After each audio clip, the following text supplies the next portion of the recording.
As we get closer to the end, the truth will become more and more precious, and the people that hold it will have a great responsibility, because the world will reject what they have to say, persecute, hunt them down, and kill them.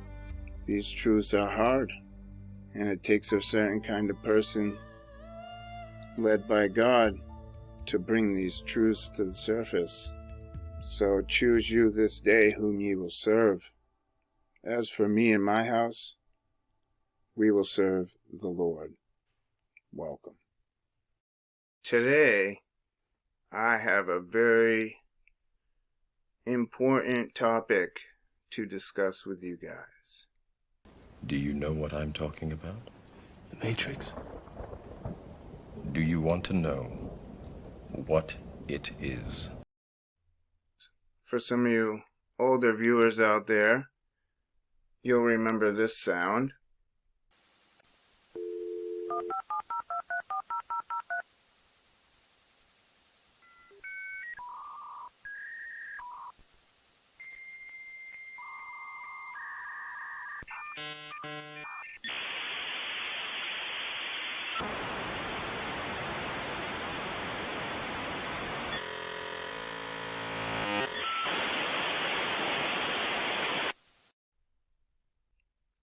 Do you want to know what the Matrix is? The Matrix is everywhere. It is all around us. You can see it when you turn on your television. It is the world that has been pulled over your eyes to blind you from the truth. What truth? That you are a slave. Like everyone else, you were born into bondage, born into a prison that you cannot smell or taste or touch. A prison for your mind. Unfortunately, no one can be told what the Matrix is. You have to see it for yourself. This is your last chance. Remember, all I'm offering is the truth, nothing more. In our world, it differs from the movie, but it is a computer-generated reality.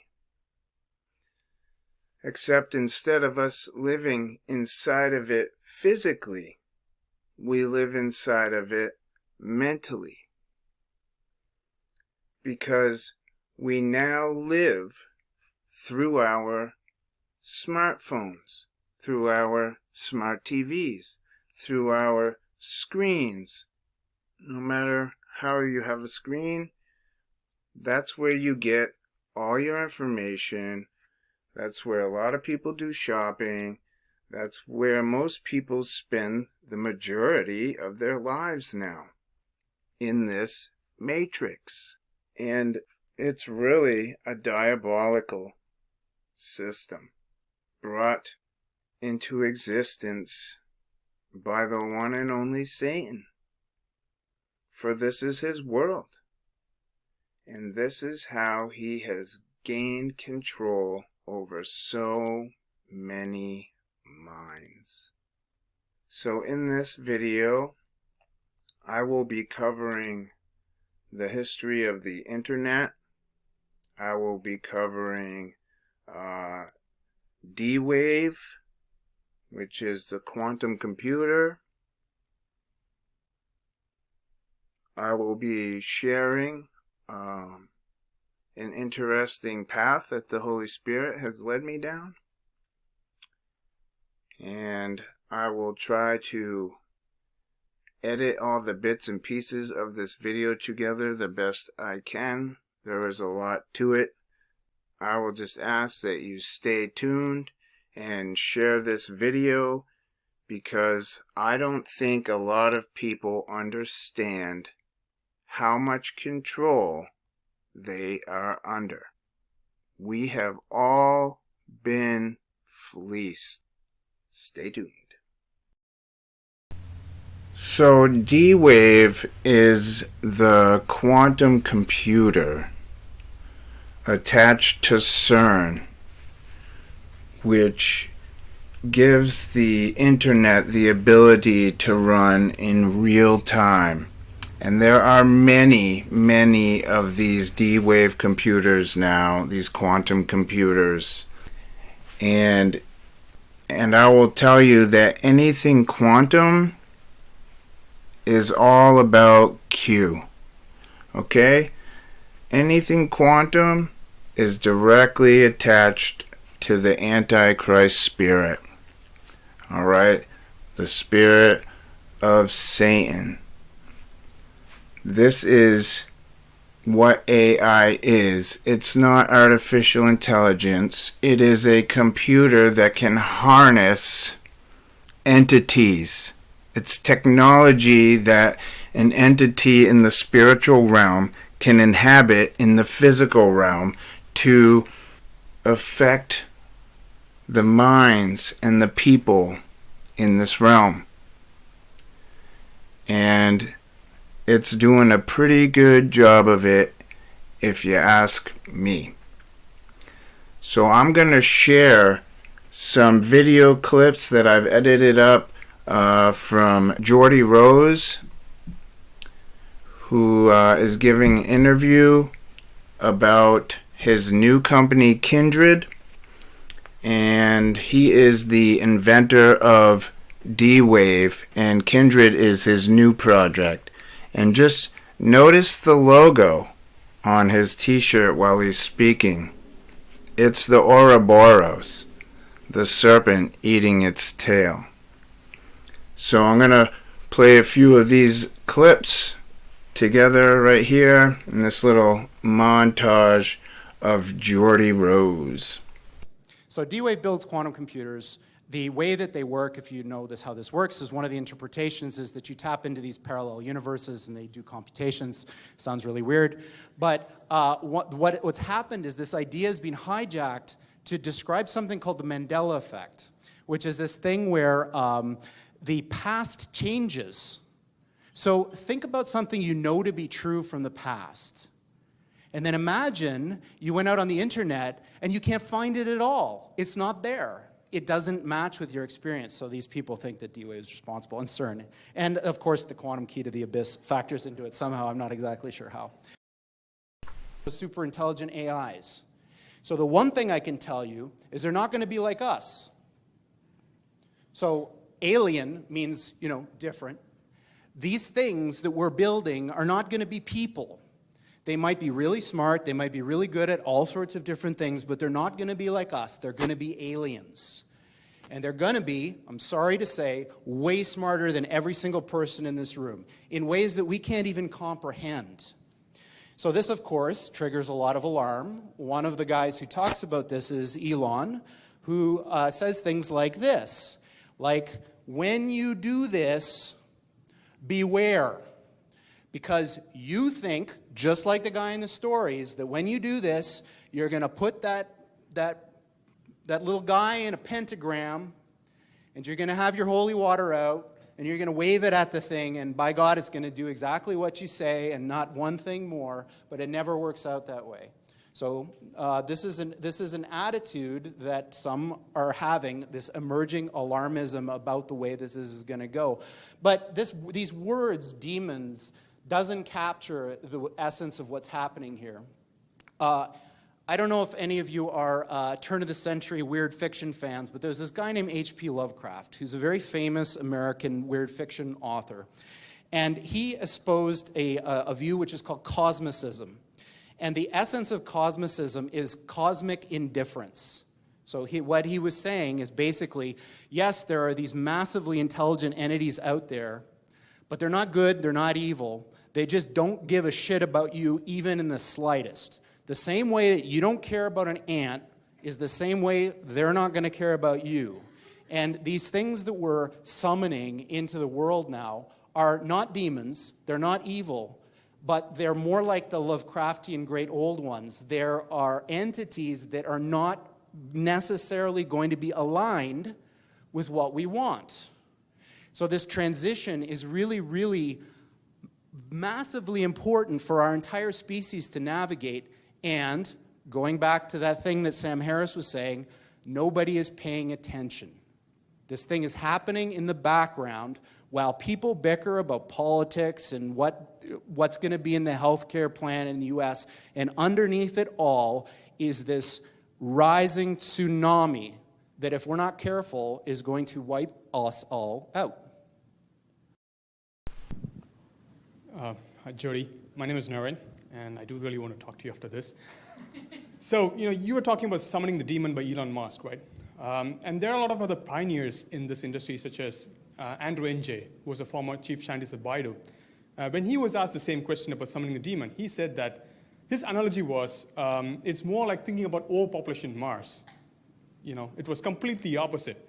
But when there are two pioneers in this industry who have different sets of opinions, how do you think that it's summoning the demon rather than the other way around? Well, obviously people are going to have different opinions. You have to make up your mind yourself. So my general comment is that people always miss the future. It's this old thing that people are always saying things will go faster than they do in the short term and slower in the long term. But it's kind of, for me, it's an obvious thing. I mean, this isn't about, the only question is how long it will take. Again, I encourage you to watch that Sam Harris TED Talk if you're interested in this. But the point that he makes is that as long as certain things that are probably true hold, this will happen. Will progress continue? Maybe it won't. Maybe the Earth will get hit by a meteor and we'll all die. If progress continues, things that we're doing, intelligence isn't magical. It's not some kind of weird thing. It's a mechanical outcome of the way that our machines in our head work.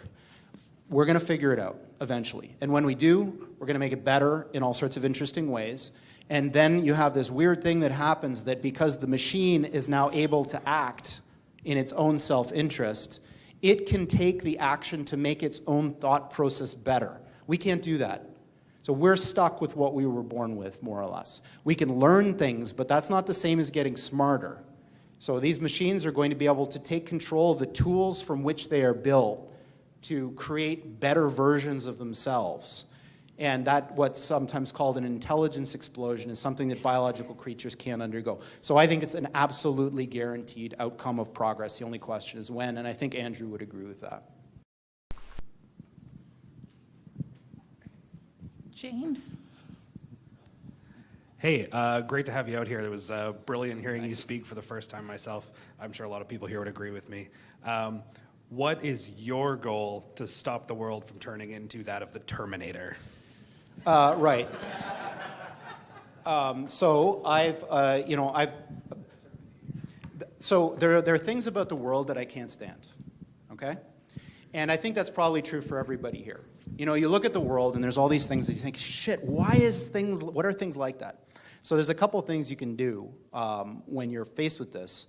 The one that I've found works for me is I'm like, screw that, I'm gonna do that myself, right? So back 25 years ago, I was like, this is bullshit. Why aren't there any quantum computers? It's not that hard a problem. And so we changed the world by actually building them. And in this case, this is bullshit. Why don't we have AI? It's been, what, 60 years since Turing?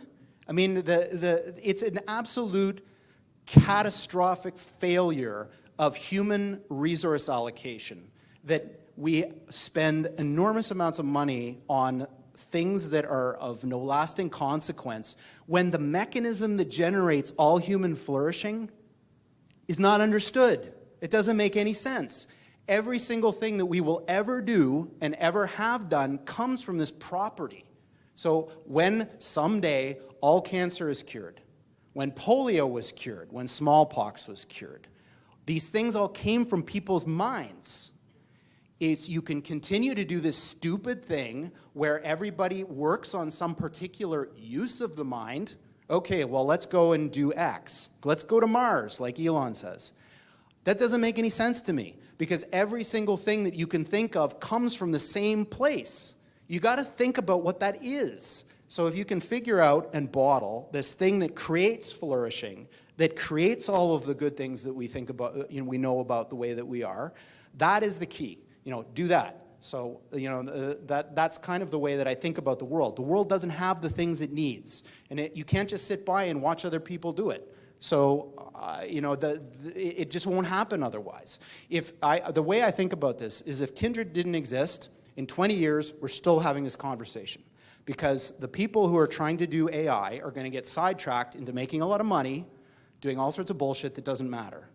So what I want to do is make sure that when we do this, we're solving the real problem, and we don't get sidetracked, and we don't go down paths that are going to make us a lot of money just because they're, some short-term thing. We do it because we understand the civilization-changing importance of accomplishing this task. So, that's the way I think about things. Things are bullshit. They're not the way they should be. Change it yourself, or else it won't get changed. Yeah, so no, my view is that if it's a thing that you can measure, it's a thing you can improve. I think that being good with people, so we were talking with some of our technical people the other day, and one of them said this very funny thing. I'm going to try to remember what he said. He said, language is a way that we use other people as tools to achieve our goals. So it's really deep, right? So we don't usually think about language that way, but when I say something, I'm trying to use you as a tool to get something I want. So in this case, we're hiring software engineers. This is the main thing that I'm trying to get. So I'm trying to use you as tools to satisfy this need of mine.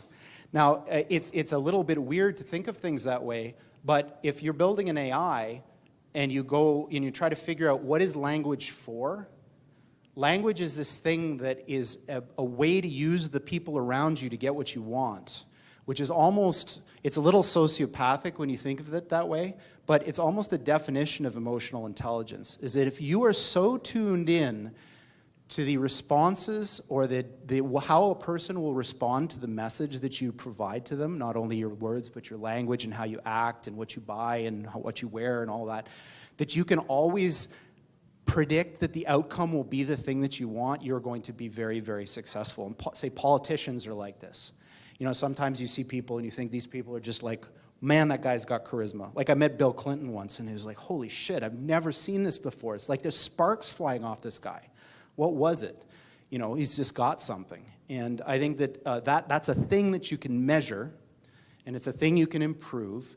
And I think that it's going to be a part of AI in the future. Not only this kind of idea of like super rational, but also super good at getting what they want.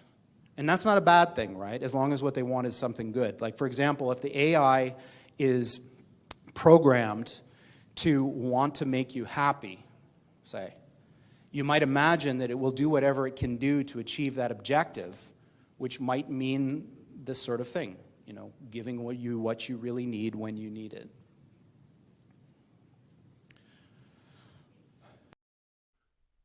So this next little clip is just the introduction of him at another conference. However, I'm only going to play the very beginning because he just says a lot of the same things. And this is the guy that created D-Wave and Kindred. And I just want you to see how many minutes his speech is going to be. So let's begin with Jordy. Jordy, I don't understand much about quantum computing except that it's supposed to be the next big thing in power and in speed, and that you are the only company in the world now actually making one. Well, hopefully after this 17 minutes, you'll understand what they are and be excited about what you might be able to use them for. These are really big deals. They come in at about $15 or $20 million a piece. Something like that. And have been bought by major American research and corporations. That's right, correct. All right, Jordy. Thank you. So try to understand. He could have had a 15-minute speech, a 16-minute speech, a 20-minute speech, but he had 17-minute speech. Do you think that that's a coincidence? This man is being run and operated by the demonic realm and is manifesting all kinds of demonic things. including his support for the Antichrist. Q17. Can't make this stuff up, you guys. You just gotta pay attention to see it. So for this section of the video, I am going to take you on a journey that the Holy Spirit took me on. And to get started, we need to look into this D-Wave computer. But right now, I'm more interested in looking at the logo here. As of right now, I've been unable to decipher the dots, but I am working on them.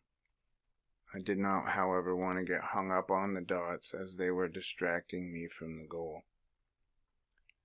What I want to show you is what I found when I did this.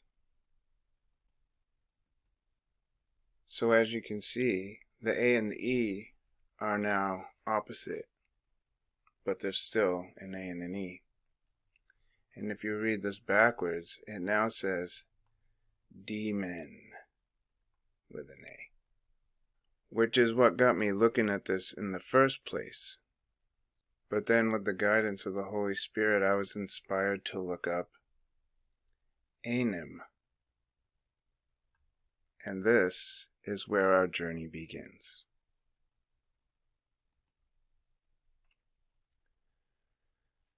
So I looked up Anim, as you can see here, and it is an ancient Levitical city in Israel, which was allocated to the Gershonites.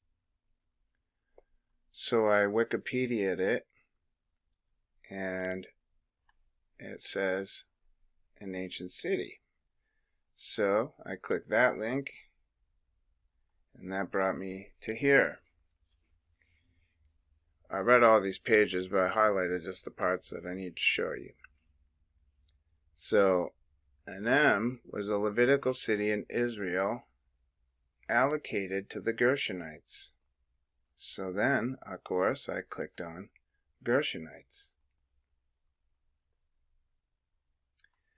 And you can see down here in the highlighted portion of the text, it says that the Bible ascribes a specific religious function to the Gershonites, namely care of the curtains, hangings, and ropes of the sanctuary.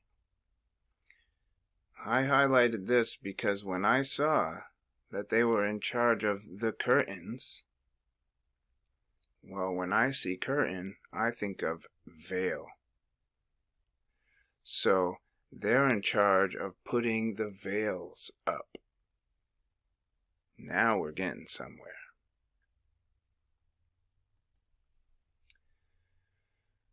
When I looked further into Anim, you can see here that it is a plural. Well, this says possibly, but it's also in the strong, so it's more than possibly. So plural or the Hebrew word ayin, meaning spring of water, but which is also the regular word for eye. Let's read down here. The noun ayin means both eye and fountain, well, or spring. This might be explained by noting the eye produces water in form of tears, but perhaps more so in the water and light were considered deeply akin. See our article on the verb nahar, meaning both to shine and to flow. In that sense, the eye was considered a fountain that watered the outward face with water, and the internal mind with light. Verb in means the to eye or regard.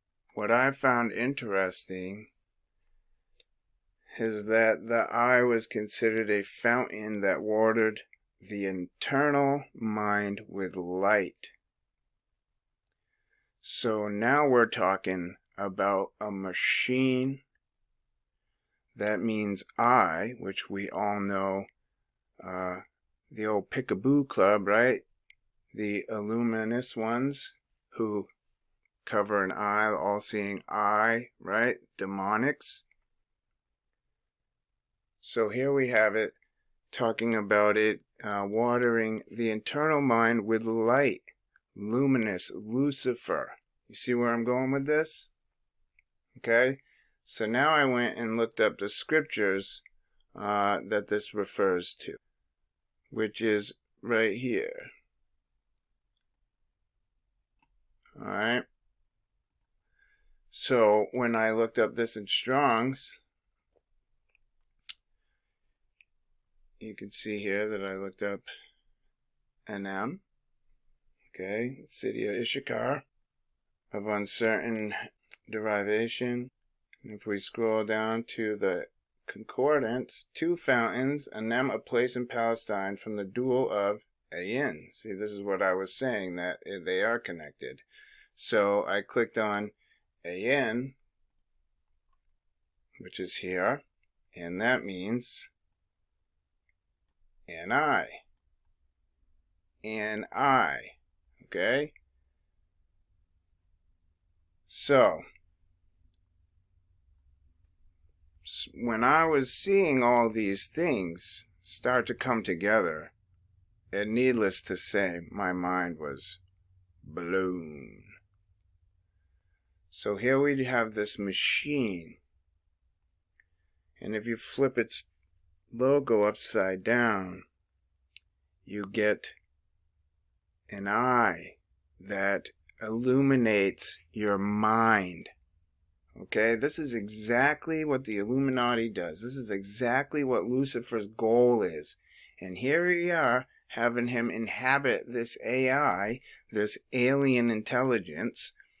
And when we dig into the logo, there are hidden clues for us.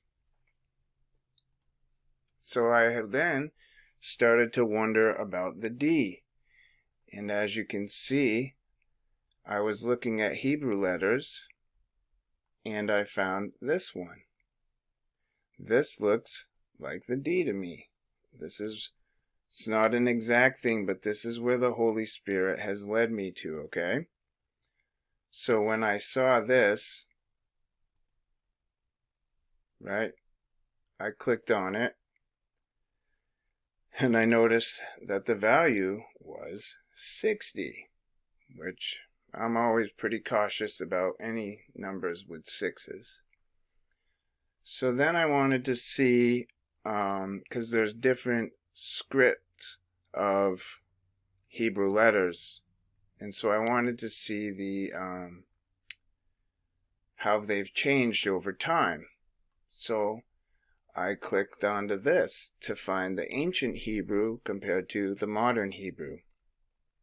And if you'll notice that this is that letter I was just showing you, called Samek. See? Samek. So if we go over here and look at Samek, S, you see here's the symbol, then we go all the way over to here and look at what this says here. Sin, thorn, grab, hate, protect. Okay, guys, you can't even make this stuff up. So this is where I was led in just trying to look at the logo. All right. There is demonology all over this. As I said, I was looking into the dots. I looked up Braille, and I couldn't really come to anything because I was trying to decipher the dot pattern, the layout, because one dot's blue, and then I flipped it backwards. So when you flip it backwards, it makes this symbol only backwards, and this dot is blue. So if you turn this around, this dot would be here, and it's blue in their logo, and then this goes exactly backwards. So I found that kind of interesting. It may be a dead end, it may be nothing, but I found it interesting that it is time backwards, almost like going back in time. Again, could be nothing. This part I was unable to figure out. I just thought I would add it in there since I did speak about it. Another thing that I have discovered, obviously through the help of the Holy Spirit, is that a lot of people decode the CERN logo and give you the 3 6s, but that's only the front part of the CERN logo. There's another crucial element in that logo that people fail to see most of the time, and that is the letter Q. I can't tell you how demonic this corporation is, and what they're about to do within the next year, I imagine, will unleash hell on earth. Before that, they will do many things, like increase the temperature of the sun. I don't know how they're going to do any of this stuff, but it's been prophesied. Some of it's in the Bible.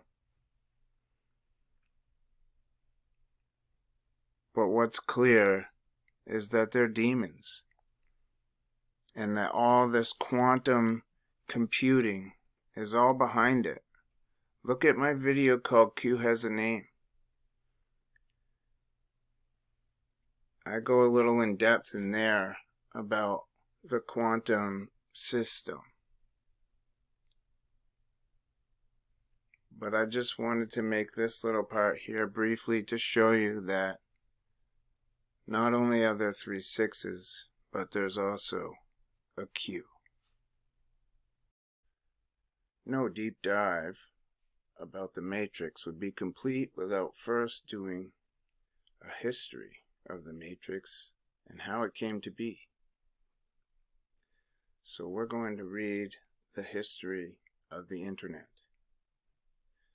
The history of the Internet has its origin in information theory and the efforts to build and interconnect computer networks that arose from research and development in the United States and involved international collaboration, particularly with researchers in the United Kingdom and France.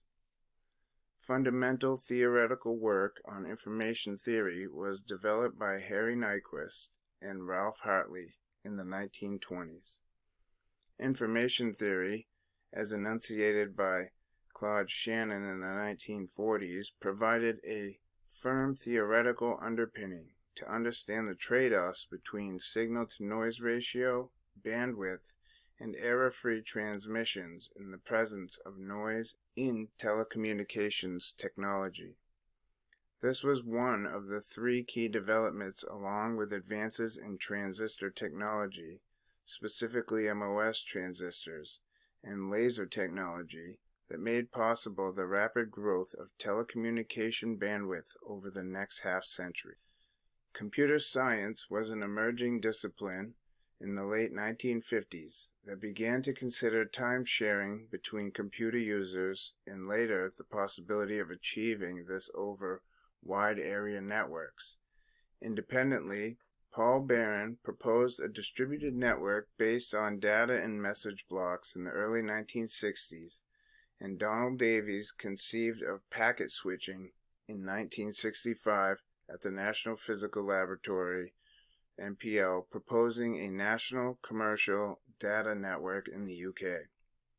The Advanced Research Projects Agency, ARPA, and the U.S. Department of Defense awarded contracts in 1969 for the development of the ARPANET project, directed by Robert Taylor and managed by Lawrence Roberts. ARPANET adopted the packet switching technology proposed by Davies and Barron, underpinned by mathematical work in the early 1970s by Leonard Kleinrock at UCLA. The network was built by Bolt, Baranek, and Newman. Several early packet switch networks emerged in the 1970s with researched and provided data networking. ARPA projects and international working groups led to the development of protocols in internetworking, in which multiple separate networks could be joined into a network of networks, which produce various standards. Bob Kahn at ARPA and Vint Cerf at Stanford University published research in 1974 that evolved into the Transmission Control Protocol, TCP, and Internet Protocol, IP. The two protocols of the Internet Protocol suite, the design included concepts from the French Cyclades project directed by Louis Pouzin.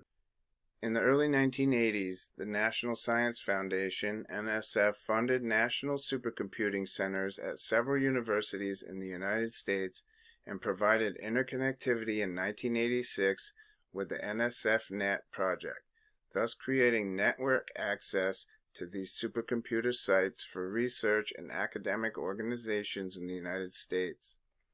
International connections to NSF-NET and emergence of architecture such as the domain name system and the adoption of TCP/IP internationally on existing networks marked the beginnings of the Internet. Commercial Internet Service Providers, ISPs, emerged in 1989 in the United States and Australia. The ARPANET was decommissioned in 1990. Limited private connections to parts of the Internet by officially commercial entities emerged in several American cities by late 1989 and 1990. The optical backbone of NSF-NET was decommissioned in 1995, removing the last restrictions on the use of the Internet to carry commercial traffic, as traffic transitioned to optical networks managed by Sprint, MCI, and AT&T. Research at CERN in Switzerland by the British computer scientist Tim Berners-Lee in 1989 and 90 resulted in the World Wide Web, linking hypertext documents into an information system accessible from any node on the network.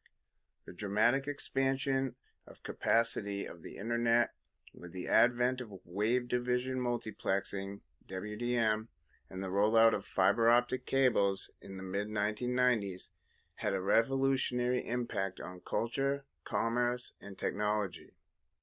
This made possible the rise of near-instant communication by electronic mail, instant messaging, voice over Internet Protocol, VoIP, telephone calls, video chat, and the World Wide Web with its discussion forums, blogs, social networking services, and online shopping sites.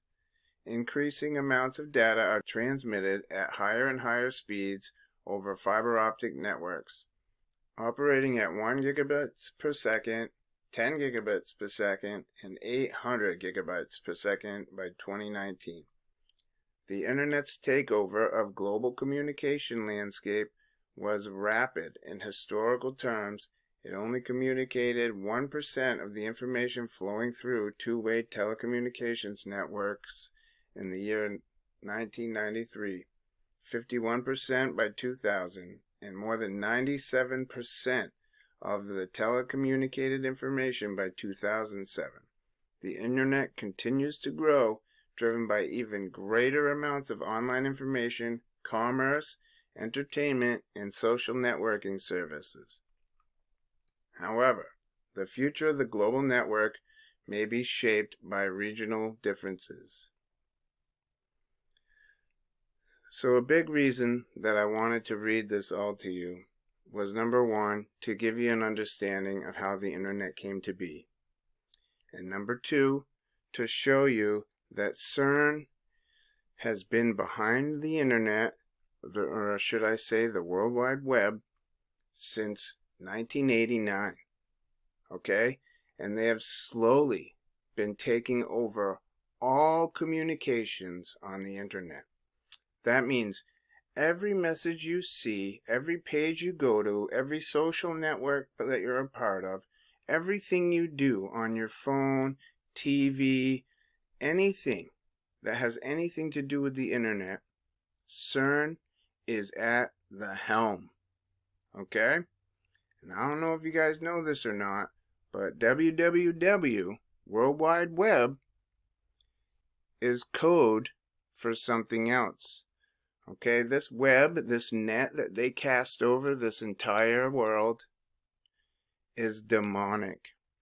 Alright, and their little clue, their little joke is the World Wide Web. What am I talking about? Let me show you. As you can see here, that W is Vav in Hebrew, okay? And you can see here that it is the number 6. So when you have the World Wide Web, www, it says 666. And on a quick side note, I don't know how many people out there are drinking that awful poison called Monster, but you will notice that their logo is 3 of the letter Vavs. Okay? It's 3 of these together. 666. So if you're drinking that poison, or any of those other poisons, all energy drinks are demonic and poisonous. You need to stop. Just put them down and never look back, because they're demonic. Alright? So back to the web. Once these people have you hooked into this web, they can now manipulate society, every aspect of it, from the past to the future. They have control over everything, and it's only going to get worse. This is why the Mandela effect has come to be. It's not that history is changing or that people don't remember correctly. What it is that these people have access to everything. They're controlling the whole system, and their system is hooked up to an entity. Okay, there is a demonic entity that CERN speaks to through their portals, and it speaks back to them. So everything that we have hooked up to the internet is hooked up to CERN, which is hooked up to a demonic AI. As far as the Mandela effect goes, some people think that this is a real thing, but it's not real. Okay? They have access and control over all the information. So that means that if they want to change the spelling of Berenstain, then they can go in, edit, and change it. If they want to change the Monopoly guy from having a monocle, they can do it. If they want to go back and change whether or not Mandela died in prison or while he was free, they can do it. So, really, that's no big trick. The thing that happens, though, is that when they do this, it detaches people from their memories, and people start to question whether or not they remember things correctly. And when you do this, you lose focus and track of where you are in life and who you are and where you came from. You start to question things and doubt things. And what this does to you in the spiritual realm is send you spinning out of control. And when you're spinning out of control in the spiritual realm because you don't know who you are, or if you remember things right, and you're not sure of your past, and you're not sure of your own mind, this gives the demonic realm and Satan control over you and your spirit and your thoughts. Okay? This is why you need a firm foundation in Jesus. Because with a firm foundation in Jesus, these tricks like the Mandela effect will never take hold of you. So if you ever are talking about something and you wonder how your phone knows what you were saying, or you were talking to your friend about something and you go to do a web search and all of a sudden you're getting ads for that thing and you wonder, hey, how'd that happen? Yeah, this is how. This is how. These phones are so much more maniacal and dangerous than I can even tell you. Personally, I don't even understand how it does all the things that it does. I'm starting to become convinced that it can almost read the waves that come out of my mind, because sometimes I just think things and they end up on my phone. Now that might sound crazy, but I'll bet you that if you think back, you can find a specific instance where you were thinking about something and somehow it ended up on your phone. So this is the Matrix, okay? The Matrix is the internet. It's CERN. It's all this stuff put together. It's a world of screens, all right? And this is how we consume everything now, through a screen. How much power does that give the person on the other end? If we get everything from a screen, how much power does the entity at the other end have? Well, over the world, they have all the power. Okay? Because the other end is Satan, and he has all the power. This is his world. He has cast the net over us.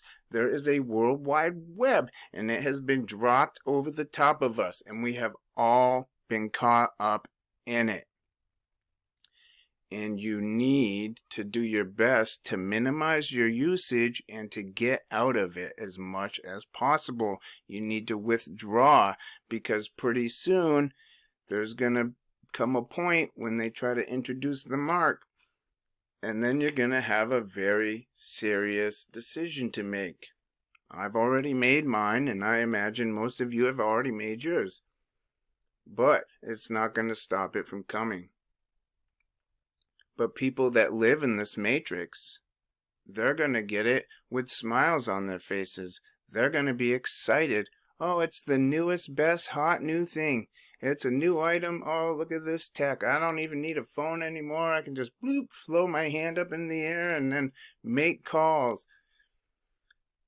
The deception is great, my friends. It's incredibly great. So as the movie says, the Matrix is the world that's been pulled over your eyes to hide the real world from you, to hide the truth. What is the truth? God and Jesus, that's the truth. Jesus is the truth and the life. We've had this matrix thrown over us through the World Wide Web so that we now consume all our information through these handheld devices, through these black screens, these black mirrors. We get everything from them. When I ask people questions, sometimes somebody will be telling me something and I'll say, how do you know that? And they'll be like, well, it's right here. And they'll show me something on their phone and I'll be like, well, how do you know? And they'll be like, well, it's right here. It's on the internet. And I'll be like, well, how do you know? How do you know that's true? How do you guys out there know anything that you look at in your phone is true? Can you prove any of it? Can you prove anything that you see on your phone? You can't. You can't. This is the power of this web that we're stuck in.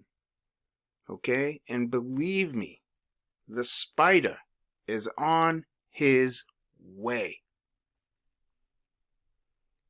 Try to withdraw, unplug, get back to nature, find Jesus, get saved, get ready.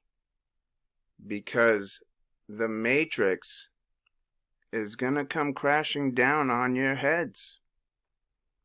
And only the people that have Jesus are going to be able to see through the veil.